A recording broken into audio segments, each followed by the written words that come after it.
வணக்கம். நெருப்பு தமிழர். துக் லைஃப். இந்த திரைப்படம் பெரிதும் பேசப்பட்ட ஒரு திரைப்படம் தான். இந்த திரைப்படம் தமிழ் திரையுலகத்தில் மட்டுமல்ல, பேன் இண்டியாவில் பெரிதாக பேசப்படும் அப்படின்னு சொன்ன ஒரு படம் தான்.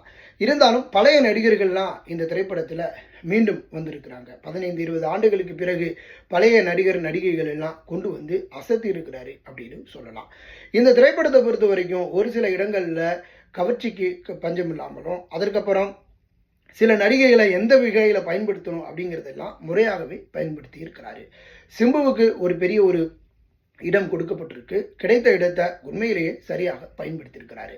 கமல்ஹாசனுடைய நடிப்பு நம்ம சொல்ல வேண்டிய அவசியமும் இல்லை, மிகவும் சிறப்பாகவே இருக்கு.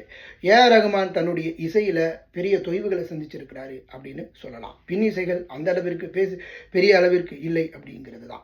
வையாபுரி போன்றவர்கள்லாம் மீண்டும் நம்ம திரைப்படத்தில் பார்த்திருப்பது உண்மையிலேயே ஒரு ஆச்சரியம் அளிக்கக்கூடிய வகையில் இருக்கக்கூடிய ஒன்று தான்.